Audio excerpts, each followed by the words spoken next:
Hello friends. तो इस video में हम Jammu Kashmir police sub inspector के जो पोस्ट निकले हैं और रिसेंटली इसका सिलेबस निकला है, तो इसका हम 40 डे सक्सेस स्ट्रेटजी और टाइम मैनेजमेंट प्लान आपके साथ शेयर करने वाले हैं कि किस तरह से जो अभी जम्मू कश्मीर एसएसबी ने आपके सामने एक एक मुश्किल टास्क आपके सामने रखा है जिसको आपको 40 डेज़ में कंप्लीट करना है। तो अगर आपने कुछ कुछ पोर्शन इसका कंप्लीट किया है या आपने अब तक नहीं किया है तो आपके लिए ये वीडियो बहुत ही यूज़फुल होने वाला है, क्योंकि इसमें हम आपको दिखाने वाले हैं कि किस तरह से कम दो रिवीजन आप इस सिलेबस का करने वाले हैं। तो वो सिलेबस इसमें आपको 150 मार्क्स के क्वेश्चंस आएंगे, 120 क्वेश्चन, और 2 घंटे में आपको ये करना है। पुलिस डिपार्टमेंट ने कुछ इस तरह से, जो JKSSB ने कुछ इस तरह से ये सिलेबस आपको दे दिया है। आपके साथ शेयर करता हूँ, आपके पास होना चाहिए ये। आप इसका प्रिंट आउट निकाल के जहाँ पे आप बैठते हैं वहाँ पे चिपकाएं, ताकि हर हर पोर्शन पे आपकी नज़र रहे। और दूसरा, मैंने जो पिछले वीडियो में आपके साथ एक शेयर किया था, इसी का मैंने ब्रेकअप दिया था कि करंट इवेंट्स में क्या है, क्या क्या और हैं, और हिस्ट्री, हिंद, ज्योग्राफी वगैरह, पॉलिटी। उस वीडियो में मैंने सारा इसका ब्रेकअप दिया है, इसकी डिकोडिंग की है इस सिलेबस की। वो भी आप देख लें, जिसकी PDF मैंने अपने ऐप पे डाली है, ई उस्ताद ऐप पे। वहाँ से आप वो डाउनलोड कर सकते हैं कि किस पोर्शन में हमें क्या कुछ पढ़ना है जो इस सिलेबस में मेंशन नहीं है। तो इसमें इन टोटल 14 पॉइंट्स का ये सिलेबस दिया हुआ है। लगता है इजी, लेकिन है बहुत मुश्किल, क्योंकि समझ लीजिए कुछ IAS KAS का जैसा सिलेबस है, लेकिन टाइम 40 दिन दिया है। तो जो कि लगभग लगभग मतलब हर मुश्किल है कि आप ये सारा रिवाइज कर पाओ। देखिए, इससे पहले कि मैंने इस वीडियो से पहले मैंने एक सर्वे की थी कि मैं आपके साथ शेयर करना चाहता हूँ कि बहुत सारे बच्चे बहुत परेशान हो गए थे, यार अभी तक मैंने 10%, 20% या 30% भी नहीं पढ़ा है। तो कल तक जो है हमारे पास, मैंने एक क्वेश्चन सर्वे के लिए डाला था कि what % of JKPSI syllabus have you covered at. आपने कितना सिलेबस अब तक, जम्मू कश्मीर पुलिस का सिलेबस आपने अब तक कवर किया है। वो सब सारे लड़कों के लिए मैंने ये एक पोल डाला था। तो इस पोल में जो खास नतीजे आपके साथ शेयर करने वाले हैं वो ये है कि लगभग 70% लड़कों ने अब तक 25% से कम सिलेबस कवर किया है। मतलब वो अभी शुरुआत ही करने वाले हैं, शुरुआत ही कर रहे हैं। तो कुछ 8% लड़कों ने कहा कि 25 से 50% हमने पढ़ा हुआ है, या कुछ ने बोला है कि 50 से 75% हमने पढ़ा है। और कुछ लगभग 13% लड़के हैं, मुझे लगता है कि ये सही नहीं है, कि उन्होंने कहा कि 75% से 100 तो किसी का नहीं होगा। हाँ, 75% अगर किसी ने 5-6 महीने पहले तैयारी की शुरू की हो तो उसका हो सकता है। लेकिन आपको पता होगा, अगर किसी ने 1 साल पहले भी तैयारी की होगी ना, अगर वो इन 40 दिनों में जो है सही टाइम मैनेज नहीं कर पाया, तो मान लीजिए वो बाहर है। और अगर किसी ने पिछले 6 महीने तक का बिल्कुल टच भी नहीं किया है, और वो ये 40-45 दिन अच्छे से स्टडी प्लान करता है, जो कि अभी मैं आपके साथ इसका टाइम मैनेजमेंट जो है, किस तरह से आप इन 40 दिन का टाइम मैनेजमेंट करेंगे। अगर कोई इन 40 दिन जो है इनकी टाइम यूटिलाइजेशन सही से करेगा, तो बिलीव मी कि वो 6 महीने, अगर किसी ने 1 साल का भी, मतलब 1 साल से पहले भी किसी ने शुरू किया हो, वो इसके आगे है। मैंने कि अगर आप इन 40 दिनों का यूटिलाइजेशन सही करते हैं तो आप किसी से भी आगे जा सकते हैं। आपको परेशान होने की ज़रूरत नहीं है। इवन लोगों ने IAS और KAS इन 40 दिनों, और आप किसी से भी पूछ लीजिए, किसी भी IAS या KAS से पूछ लीजिए कि आखिरी के 40 दिन या 1 महीना ही सब कुछ होता है। तो आपको परेशान होने की कोई ज़रूरत नहीं है। टेंशन मत लीजिए कि फलां ने इतना पढ़ा है। वो मैनेज नहीं कि कौन 6 महीनों से पढ़ रहा है, कौन 1 साल से पढ़ रहा है, वो डिसाइड नहीं करता है। डिसाइड जो करता है वो ये महीना करता है कि आप इन महीनों का इन आखिरी दिनों में कैसे यूटिलाइज कर लेते हैं। तो इसी तरह से अगर आपने अभी तक जो इस चैनल को सब्सक्राइब नहीं किया है, अभी सब्सक्राइब कर लीजिए, क्योंकि हम आपके इस एग्ज़ाम में बिल्कुल स्टार्ट से एंड तक बिल्कुल साथ हैं। हर दिन हम जो है आपके लिए एक स्पेशल न्यूज़ ले आया करेंगे, और हर दिन आपके लिए एक नया नया मतलब इन्वायरमेंट से, पॉलिटी से, हिस्ट्री से नए नए क्वेश्चंस अपने यूट्यूब पे भी, अपनी एप्लीकेशन पे भी, हमारे टेलीग्राम लिंक पे भी। तो हमारा मकसद ये नहीं है कि हम आपको एंगेज कर पाएँ किसी डिस्ट्रैक्शन आपकी स्टडी में लाएं। हमारा यह है कि अगर आप डिस्ट्रैक्ट भी हो जाएं, लोग वो भी पॉजिटिवली हो जाएं। यानी हमारे हर शाम हमारे 8-10 से 15 क्वेश्चंस आपके सामने लाते हैं, हम अपनी एप्लीकेशन पे MCQ टाइप होते हैं वो, और अपने टेलीग्राम लिंक पे या अपने इस यूट्यूब चैनल पे पोस्ट के थ्रू हम आपको क्वेश्चंस पूछ लेते हैं। तो वहाँ पे आपको पता चल जाता है कि कितने लड़कों को पता है, कितनों को नहीं पता है। देखिए, यहाँ पे ये जो एग्ज़ाम है ना, ये आपका 10th का 12th का एग्ज़ाम नहीं है, ये कॉम्पिटिटिव एग्ज़ाम है। यहाँ आपको दूसरे की लेवल जाननी है, सिर्फ अपना ही नहीं पढ़ना है। यहाँ आपको दूसरे की लेवल जाननी है कि मुझसे आगे कितने हैं, मुझसे पीछे कितने हैं, और मैं कहाँ हूँ, और मुझे कितने पढ़ने की ज़रूरत है। वो यही कंपटीशन है, कॉम्पिटिटिव एग्ज़ाम का यही मकसद होता है। तो अगर आपने अभी सब्सक्राइब नहीं किया है, अभी कर लें, क्योंकि हम आपका साथ देने वाले हैं इस एग्ज़ाम में। और आगे हम टाइम मैनेजमेंट में आपके साथ शेयर करने वाला हूं कि किस तरह से आप इसका टाइम किस तरह से आप मैनेज कर लेंगे। तो कुछ इस तरह का है ये। आप यूं समझ लीजिए कि यहाँ पे ये मॉर्निंग सेशन है, जो कि मैंने कुछ आज सर्दी है तो मैंने 8 से शुरू किया है। आप अगर कोई अर्ली राइज़र है जो 6 बजे उठता है, 5 बजे उठता है, वो इसके अकॉर्डिंगली अपने आवर्स को जो है आगे पीछे कर सकता है। इसी तरह से 4 बजे से 12 बजे तक का दूसरा सेशन, रात के 12 बजे तक का दूसरा सेशन मैंने रखा है। मैंने दो चीज़ों का ध्यान में रखते हुए, देखिए आपके पास टाइम ज़्यादा है और आपके पास सिलेबस बहुत कम, टाइम कम है और सिलेबस बहुत ज़्यादा है। तो ये चीज़ें ध्यान में रखते हुए मैंने आपके एक दिन को मैंने 2 सेशंस में डिवाइड किया है, मॉर्निंग सेशन और इवनिंग सेशन। मॉर्निंग सेशन जो है वो 8 से 4 सुबह 8 से 4 PM तक का है।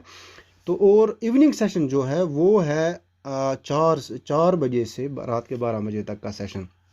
मान लीजिए मॉर्निंग सेशन जो है इसमें टोटल आवर्स जो हैं लगभग 10 घंटे आते हैं, 10 घंटे आते हैं। तो लेकिन ये जो है इवनिंग सेशन, इसमें भी 10 घंटे आते हैं। लेकिन आपको क्या करना है, वो 10 घंटे, उसमें आपकी चाय भी पीनी है, आपकी ब्रेक भी होनी है, इसका नहाना धोना भी है, कपड़े वगैरह वो सब।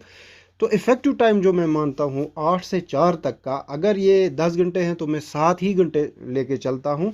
और इसी तरह से अगर 4 से 12 तक 8 घंटे आते हैं तो मैं ये जो है सिर्फ 6 घंटे मान लेता हूँ, क्योंकि 2 घंटे आपकी ब्रेक, आपका बाकी इंटरटेनमेंट, क्योंकि ये तो पॉसिबल नहीं है कि कोई 8 के 8 घंटे बैठा रहे। डिस्ट्रैक्शंस आती हैं, बाकी चीज़ों खाना पीना वो सब, वो मैंने इसमें इंक्लूड कर दिया है। वो जो है, क्योंकि मैंने इस पे यहाँ पे ये नहीं रखा है कि 8 से 9 तक का आपका डिनर होने वाला है या कुछ होने वाला है, वो हर एक लड़का अपने हिसाब से एडजस्ट कर लेगा। अब मैं आपके साथ शेयर करने वाला हूँ कि किस तरह से जो है आप इन 40 दिनों में 2 रिवाइज कर पाएंगे। 2 रिवाइज, मैं एक की बात नहीं कर रहा हूँ, क्योंकि अगर आपने मतलब आपको जितना हो सके, मेरे हिसाब से तो 5 रिवाइज होने चाहिए, लेकिन अभी तो होगा नहीं। तो मैं मिनिमम आपको बता रहा हूँ कि मिनिमम आप 2 रिवाइज कर लीजिए एग्ज़ाम से पहले। जो भी आप पढ़ा, अगर आप रिवाइज नहीं कर पाएंगे तो आप वहाँ से रिकलेक्शन नहीं कर पाएंगे। कहाँ, जब आप एग्ज़ाम में होंगे तो आपको याद नहीं आएगा मैंने ये कहाँ पढ़ा था, क्या पढ़ा था, सही है कि गलत है। दैट मीन्स इसका इस सारे एग्ज़ाम का फंडा जो है ना, ये सिर्फ रिवीजन पे अटका है। तो पहले जो है ये आप समझ लीजिए, ये पहला रिवाइज है। इस तरह से ये पहला रिवाइज है, ये डार्क पिंक में है। तो दूसरा है सेकंड रिवाइज का शेड्यूल, ये है पहले आपको ये करना है, ये और ये फर्स्ट रिवाइज का, ये इसका मॉर्निंग सेशन है और ये इसका इवनिंग सेशन है। तो इस तरह से जब आप ये फर्स्ट रिवाइज कंप्लीट करेंगे, फिर आप इस सेकंड रिवाइज पे आ जाएंगे। आप देख लेंगे मैंने मॉडर्न इंडिया फर्स्ट रिवीजन में 5 सेशन आपको लेने हैं, और इंडियन पॉलिटी जो है फर्स्ट रिवाइज में आपके 6 सेशन लेगा, यानी 30 आवर्स। और मॉडर्न इंडिया लगभग 35 आवर्स फर्स्ट सेशन में। और दूसरे सेशन फर्स्ट रिवाइज में जब आप मॉडर्न इंडिया का दूसरा रिवाइज करेंगे, अगर आपको पहले में 5 सेशन लगे या 5 दिन लगे, तो सेकंड रिवाइज में आपको सिर्फ 3 लगने चाहिए, क्योंकि जो है आपको जो है आपने पढ़ा होगा तो फिर आपको ज़्यादा मुश्किल नहीं होगा दूसरी बार पढ़ना, और तीसरी बार आप हो सकता है आप 3 घंटों में भी पढ़ लें। इसी तरह से मिडीवल इंडिया और एंशिएंट को मैंने 5 सेशन रखे हैं। तो अगर आपको लगता है कि ज़्यादा बल्कि है या ऐसा कुछ, आप दूसरे में कम करके इसमें अलावा कर सकते हैं, लेकिन मेरे हिसाब से ये काफ़ी है। 35 घंटे आपने पढ़ना है, 17 घंटे अगर आप मिडीवल इंडिया को देते हैं और एंशिएंट को 17, वो तो मोर देन इनफ है, क्योंकि उससे ज़्यादा आप पढ़ नहीं सकते। है तो ये बहुत ज़्यादा, लेकिन आपके लिए काम की चीज़ जो है वो आप इन्हीं घंटों में कर सकते हैं। आपके साथ और एक बात मैं बताना चाहता हूँ कि आप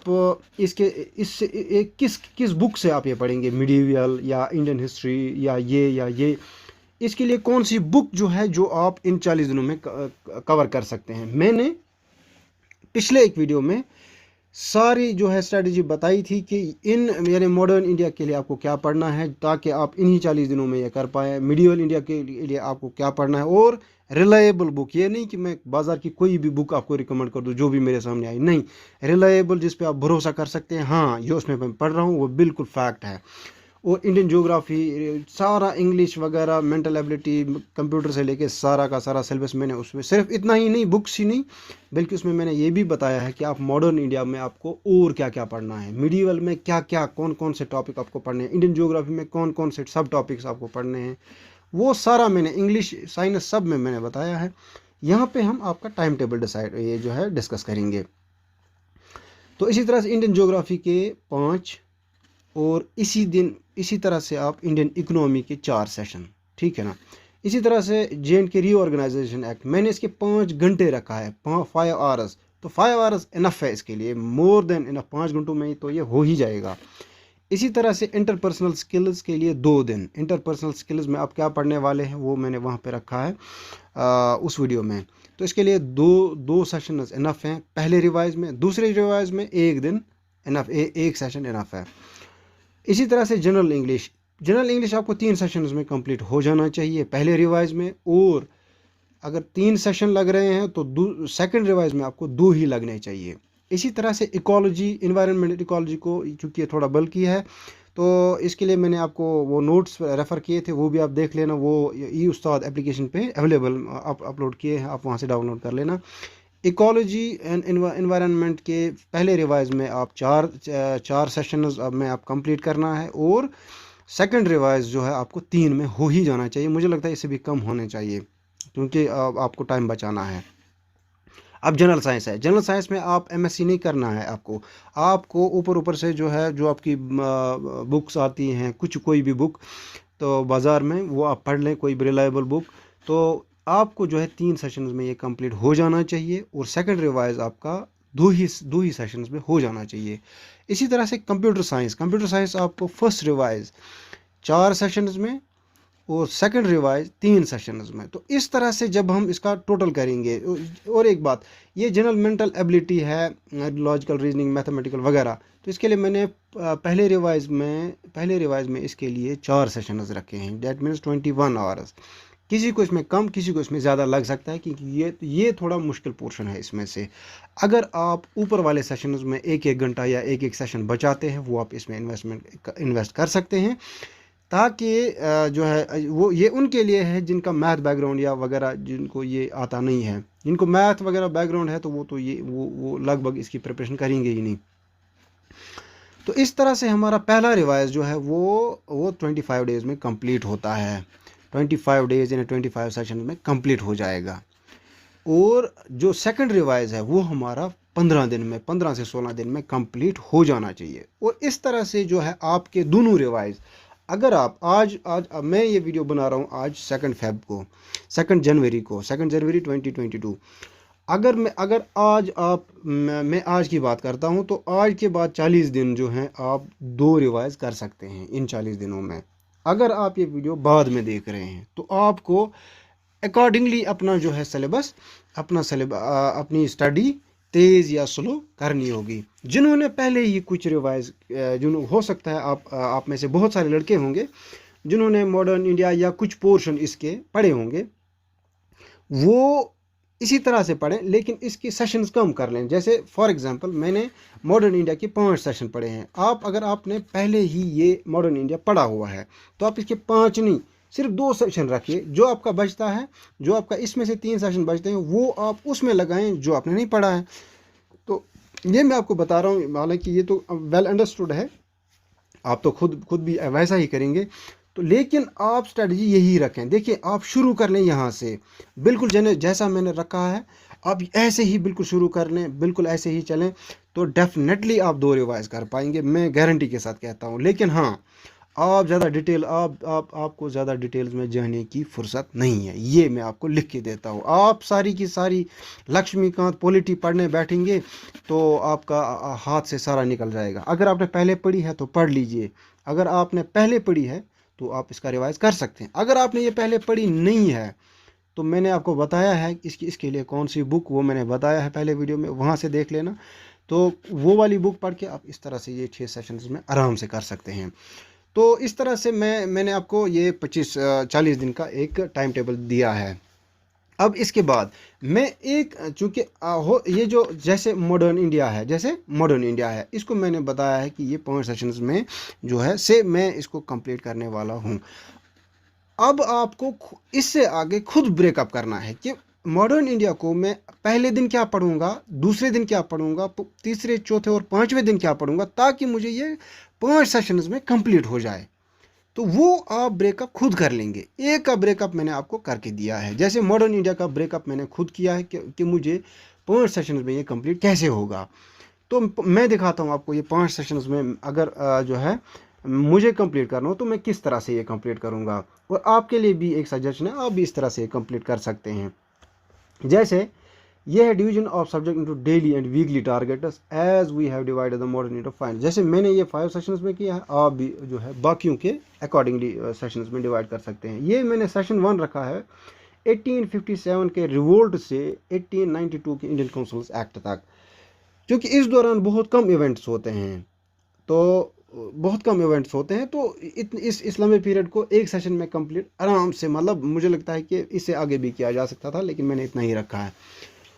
तो और दूसरे सेशन में आपको 1893 जबकि वॉइसरॉय आता है लॉर्ड एल्गिन, तो वहाँ से 1919 के गवर्नमेंट ऑफ इंडिया एक्ट तक। और उसके बाद थर्ड सेशन में जो है आप रोलर एक्ट 1919 से 1932 के पूना एक्ट तक पढ़ लें आराम से। मतलब ये अचीवेबल टारगेट्स हैं। ये नहीं है कि बस मैं तुक्के मार रहा हूँ कि नहीं होगा या नहीं होगा, वो मतलब मैं ऐसे ही मार रहा हूँ तीर कि ये होने वाला ही नहीं है या पॉसिबल नहीं है। ये पॉसिबल है, किया जा सकता है। इसी तरह से सेशन 4 है गवर्नमेंट ऑफ इंडिया एक्ट 1935 से 1942 के क्रिप्स मिशन तक, आराम से किया जा सकता है, इजीली किया जा सकता है। अगर आपने देखो, ये तो उनके लिए, बिगनर्स के लिए है। अगर आपने पहले ही पढ़ा है वो तो 2 सेशन, अगर आप में से किसी ने पहले ही ये पढ़ा है वो तो मुझे लगता है 2 सेशन में सारा पढ़ लेगा। लेकिन ये उनके लिए ही जो बिगनर है, जिनको फिर से शुरू करना है, पहले पढ़ा होगा बहुत साल पहले, आज फिर से पढ़ना है, तो उनके लिए है, या किसी ने पढ़ा ही नहीं है। तो सेशन 5 में हम बंगाल फेमाइन 1943 से 1950 के कॉन्स्टिट्यूशन जब तक हमारा इन्फोर्स हो जाता है वहाँ तक, इस तरह से जो है हम ये जो है एक का मैंने दिखाया है कि मॉडर्न इंडिया का, जैसे जब मॉडर्न इंडिया किस तरह से कंप्लीट किया जा सकता है। इसी तरह से आप एंशिएंट इंडियन ज्योग्राफी, ये रिऑर्गेनाइजेशन, जनरल इंग्लिश वगैरह जो जिनके सब टॉपिक्स मैंने दिए हुए हैं, या आप खुद पता कर लेंगे कि इनमें सब टॉपिक्स क्या हैं। और आप इस जैसे वर्ल्ड ज्योग्राफी है, आप वर्ल्ड ज्योग्राफी को किस तरह से 5 सेशंस में ये जो कर सकते हैं। तो आप 5 कॉन्टिनेंट्स ले लीजिए, 5 इस वर्ल्ड ज्योग्राफी का ये जो है जनरल ज्योग्राफी में 1 दिन पढ़ूंगा और बाकी जो है ये कॉन्टिनेंट्स का 4 दिन में कर लूँगा। वो आप खुद आराम से कर सकते हैं, मतलब ये कोई नई बात नहीं है, आराम से किया जा सकता है। ये अचीवेबल टारगेट्स हैं, ये ऐसा नहीं है। हाँ, थोड़े मुश्किल ज़रूर हैं। अब हैं आपके साथ 4R टेक्निक शेयर करने वाला हूँ। देखिए, ये बातें आपको मतलब ये बातें आपको सिर्फ एक्सपीरियंस से मिलती हैं। तो आप जो हैं रीड, रिवाइज, रिकलेक्ट और रिप्रोड्यूस टेक्निक, ये 4 R आप जो हैं आप कहीं पे लिख के रखें, जहाँ पे आपके टाइम टेबल हो वहाँ पे मुझे 4 R टेक्निक फॉलो करनी है। मैंने पहले रीड करना है, मैंने पढ़ा सोच समझ के, मोबाइल फ़ोन बंद करके मैं पढ़ रहा हूँ। देखिए मोबाइल फ़ोन आपकी डिस्ट्रैक्शन का हिस्सा नहीं बनना चाहिए। मोबाइल फ़ोन को पॉजिटिवली इन दोनों इस्तेमाल करो। ये फजूल का जो आप फजूल में फेसबुक देख रहे हो या कोई मूवी देख रहे हो वो बंद करो। इसको अगर आपने पॉजिटिवली यूज़ किया, ये आपको बहुत बहुत ही हेल्प कर सकता है। अगर आपने नेगेटिवली किया, ये आपका सारा टाइम ज़ाया कर सकता है। देखिए पहले रीड करना है। रीड ऐसे करना है कि आपने हाईलाइट किया या आप नोट्स भी बना रहे हैं साथ साथ में, उसके बाद आपको रिवाइज़ करना है। रिवाइज़ आप तब कर पाएंगे जब कोई चीज़ आपने 4 घंटे में पढ़ी है वो, या 5 घंटे में, वो आप 5 मिनट में कैसे रिवाइज़ कर सकते हैं अगर आपने उसके नोट्स बनाए हैं या आपने कुछ हाईलाइट वगैरह किया हुआ है। इसी तरह सब रिवाइज़ कर सकते हैं। रिकलेक्ट आप कहीं पे बेकार बैठे हैं, शाम टाइम आप जब आप सोने बैठे हैं तो उस टाइम आप आंखें बंद करके ये कर, आज दिन में मैंने ये पढ़ा, फिर ये पढ़ा, फिर ये पढ़ा, फिर वो ये सब आप इसमें इस तरह से कर सकते हैं। रिप्रोड्यूस आप किस तरह से कर सकते हैं? देखिए जब किसी का मेंस होता है KS या IAS का, वो रिप्रोड्यूस कैसे करते हैं? वो जो है चूँकि वहाँ पे लिखना होता है मेंस में, तो उसमें क्या किया जाता है कि हम जो है ये राइटिंग प्रैक्टिस करते हैं। आंसर राइटिंग प्रैक्टिस दिन रात लिखते रहते हैं। एक पढ़ा 4 बार लिखा, एक पढ़ा 4 बार लिखा, क्योंकि आखिर में जो है हमें लिखना ही है। अगर हम लिखने की प्रैक्टिस नहीं कर रहे हैं तो हम बहुत कुछ गंवा रहे हैं। इस तरह से आपको सिर्फ लिखने की प्रैक्टिस, क्योंकि यहाँ पे जो है ऐसा कि इसमें जो एक कंप्यूटर बेस्ड टेस्ट है, इसमें जो है आपको बहुत ज़्यादा MCQ प्रैक्टिस करनी है। क्योंकि अगर आपको से मैं एक एग्जांपल देता हूँ, अगर आपको से क्रिकेट खेलने कहीं जाना है, अगर आपको क्रिकेट खेलने जाना है और आप क्रिकेट की रूल बुक हाथ में लिए बैठे हैं और उसको रूल्स पढ़ रहे हैं, और वहाँ जाके आप ये सोच रहे हैं कि मैं छक्का मारूंगा, ये इम्पॉसिबल है। देखिए आपको रूल्स पता होने की ज़रूरत है, वो उस पर कम टाइम देना है, लेकिन प्रैक्टिस पे ज़्यादा ध्यान देना है। इसी तरह से आपको आप पढ़ रहे हैं, ये आप जो पढ़ रहे हैं ना आप, ये इसका अल्टीमेट एम नहीं है। आपका एम ये है कि मैं वहाँ जाके MCQ ज़्यादा से ज़्यादा सही करके आऊँ, ये आपका एम है। इस तरह से और आप वो कैसे कर पाओगे? जब आपने MCQs की बहुत ज़्यादा प्रैक्टिस की हो। मैंने यहाँ पे, जैसे मैं अपनी टेलीग्राम चैनल पे रोज़ जो है 8-10 ये शेयर करता हूँ MCQs, अच्छे खासे लेवल के MCQs शेयर करता हूँ, और सब ट्राई करते हैं। उससे क्या होता है कि सब जो भी वहाँ मतलब मैंने खुद देखा है कि सारे के सारे पार्टिसिपेट करते हैं उसमें, जिसने भी वो देखा होता है, ताकि उन्हें देखो वहाँ से क्या पता चलता है। वहाँ से अगर आपको गलत होता है ना, गलत होना कोई बुरी बात नहीं है। अगर आपको गलत होता है लेकिन आपको पता चलता है कि मैंने ये पढ़ा था और मुझे ये गलत हो रहा है, दैट मीन्स कि वहाँ पे कुछ कमी रह गई है, मैंने कुछ कम पढ़ा होगा। तो इस तरह से ये जो कंपटीशन है ना, यहाँ पे आपको दूसरों की लेवल जाननी है, अपनी तो संवारनी है, लेकिन अगर आपने दूसरों पे ध्यान नहीं दिया ना तो आप प्रॉब्लम में हैं। इसलिए मैं कह रहा हूँ कि आप रिप्रोड्यूस के लिए जो है आप ज़्यादा से ज़्यादा MCQs कर लें। ये जो है ई उस्ताद एप्लीकेशन पे हर वीक जो हैं, हर वीक दो MCQ टेस्ट्स आ रहे हैं, वो अटेंड कर लें। और वो हाई स्टैंडर्ड के मैंने रखे हैं, हमने मतलब हमारी टीम ने रखे हैं बहुत ही हाई स्टैंडर्ड के SSB स्टैंडर्ड के। पिछली जम्मू कश्मीर जो AR का एग्ज़ाम हुआ था, मोस्टली जो हमने शेयर किए थे MCQs लगभग सारे वहीं से आए थे, मतलब मेजॉरिटी में, सारे तो नहीं कहूँगा, मेजॉरिटी वहीं से आए थे। और एक बात आपसे करनी है, वो ये कि कंसिस्टेंसी आपको रखना है। यानी कि अगर आप 2 घंटे ही दे रहे हैं ना, ये आपको हर दिन देना है। अगर आप 4 घंटे दे रहे हैं ना, हर दिन देना है। अगर आपने एक दिन में 10 घंटे दिए और दूसरे दिन आप गए बस खेलने के लिए, तो वो 10 घंटे समझ लीजिए ज़ाया हो गए, क्योंकि वो आप दूसरे दिन वो रिपीट नहीं कर पाएंगे। तो मान लीजिए आपका आपने जो 10 भी दिए थे वो भी ज़ाया हो गए हैं। इसलिए मैं आपसे रिक्वेस्ट करता हूं कि आप कंसिस्टेंट रहें अपने काम के साथ, तो आप डेफिनेटली जो है अपना गोल ज़रूर अचीव कर पाओगे, ये मेरी गारंटी है। अगर देखिए मैंने ऊपर एक टाइम टेबल आपके साथ शेयर किया है, अगर आपको उसमें थोड़ी बहुत वेरिएशन करनी है तो उसके लिए मैं आपको 6 स्टेप्स बता रहा हूँ, आपको किस तरह से शेड्यूल कर सकते हैं उसको। देखिए पहले तो मैंने उसको 40 डेज़ तक उसका एक चीज़ मैं भूल गया, आई एम सॉरी, एक चीज़ मैं भूल गया। देखिए एक मेजर पोर्शन में आपके इसमें से भूल गया, वो ये है कि current affair session, current affair मैंने यहाँ कहीं पे मेंशन नहीं रखा है। वो इसलिए क्योंकि करंट अफेयर जो है मैंने आपको डेली मॉर्निंग सेशन में भी आधा घंटा देना है और इवनिंग सेशन में भी आधा घंटा देना होगा। अगर आप दोनों में आधा आधा घंटा दे रहे हैं वो इनफ है। और उसकी नोट मेकिंग आप ज़रूर कर लें। तो किसी भी कॉपी पे आधा आधा घंटा, 1 घंटा दिन में एक इस करंट अफेयर के लिए बहुत ज़रूरी है, मतलब इनफ है, आई मीन। तो इस तरह से जो है आप आराम से ये जो है करंट अफेयर सारा कवर कर सकते हैं। क्योंकि यहाँ पे आप देख लेंगे यहाँ करंट अफेयर कहीं नहीं है तो आप परेशान हो जाएंगे, ये करंट अफेयर इसमें क्यों नहीं रखा है। वो इसलिए क्योंकि वो करंट अफेयर ऐसी चीज़ है, डायनामिक है। इस तरह से आप जो है उसको डेली कर लें, डेली बेसिस पे एक चीज़ को अब इस सब्जेक्ट के लिए आप डेली शेड्यूलिंग कर लें। तो अब जो है ये सिक्स स्टेप्स ऑफ शेड्यूलिंग मैं आपके साथ शेयर करूँगा। वो ये है कि जो है अगर आपको पहले ये वीडियो तो 2 जनवरी को बना है, लेकिन अगर आप ये 10 या 12 या कुछ टाइम बाद ये देख रहे हैं तो अगर आप ये अब आपको शेड्यूलिंग करनी है अपने टाइम की कि मैं किस तरह से अब ये टाइम जो मेरे पास अवेलेबल है इसको कैसे मैं यूटिलाइज़ करूँ, या जो मैंने यहाँ से टाइम टेबल दिया है उसको कैसे अपने हिसाब से मैं डालूँ। तो उसके लिए ये है आपको सबसे पहले डिटरमाइन करना आपके पास अवेलेबल टाइम कितना है, आप ये वीडियो कब देख रहे हैं। दूसरा ये कि आपको अपने जो है एसेंशियल टास्क सबसे पहले देखने होंगे कि सबसे पहले जो है एसेंशियल टास्क मुझे क्या करना है। से एसेंशियल टास्क ये है कि पहले बुक्स लानी है, तभी तो पढ़ सकते हैं, नोट्स लाने हैं, किसी जगह बैठना है, क्या क्या आपको करना है। जो एसेंशियल आपको अभी भी कोई मजबूरी का काम होगा वो भी निपटा के वो वाला काम आप अभी कर लें। तो वो ये जॉब करने। और स्टेप 3 पे आप हाउसकीपिंग टास्क को हाई प्रायोरिटी अर्जेंटली कर लें।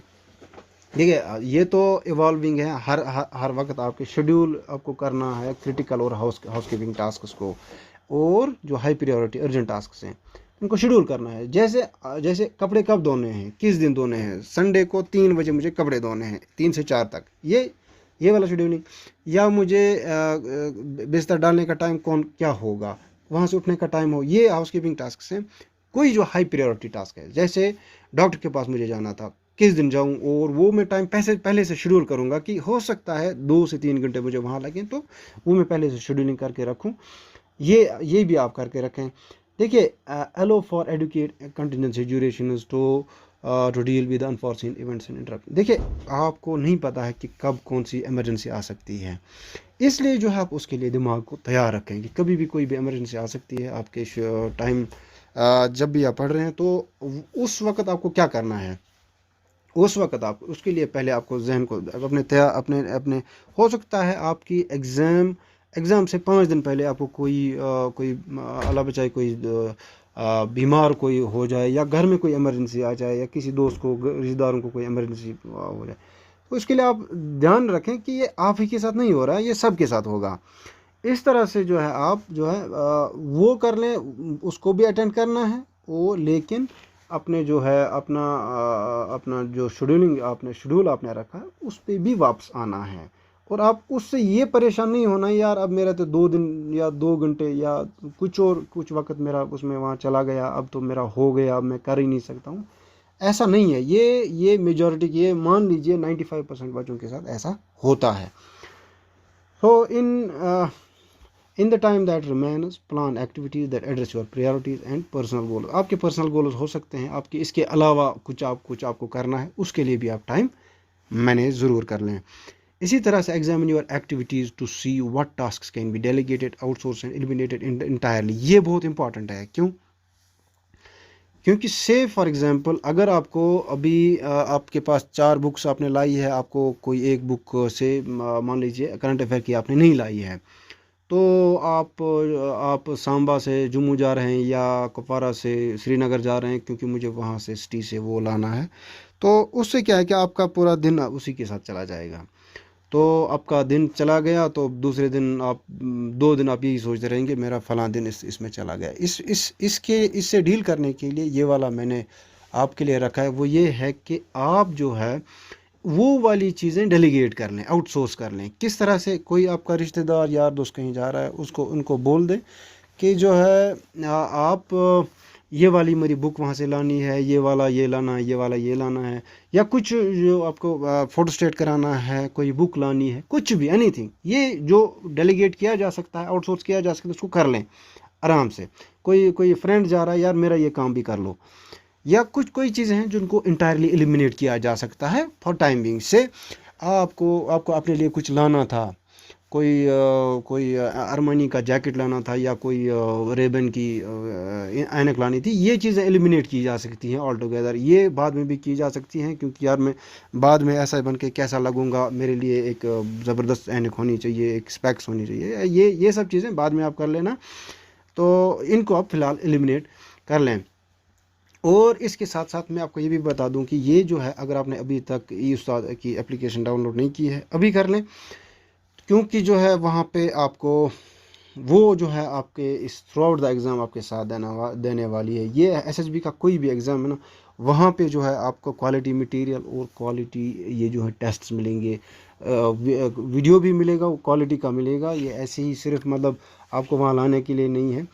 और जो अगर आपने अभी तक सब्सक्राइब भी नहीं किया है, अभी कर लें, क्योंकि हम आपका साथ देने वाले हैं थ्रू आउट द एग्जामिनेशन। और आपके जो है एमसीक्यू टेस्ट लेने वाले हैं, आपको जो है तो आपकी जो है रैंक दिखाएंगे आपकी एमसीक्यू टेस्ट में थ्रू आउट स्टेट। आप स्टेट वाइज आपकी रैंक कितनी आ रही है और आपको कितनी इंप्रूवमेंट करने की ज़रूरत है, कौन सा पोर्शन आपका वीक है, कौन से पोर्शन में आपको कम या ज़्यादा करने की ज़रूरत है। तो वो टेस्ट्स भी अगर आप देना चाहते हैं, उनके लिए भी जो है आपको ये उस्ताद एप्लीकेशन डाउनलोड करनी होगी। और जो है हमारी जो है टेलीग्राम चैनल का को भी सब्सक्राइब कर लें, क्योंकि वहाँ पे रोज़ के जो हैं टेस्ट्स आ रहे हैं, रोज़ के एमसीक्यू टेस्ट्स हो रहे हैं, उनमें भी आप जो है पार्टिसिपेट कर लें।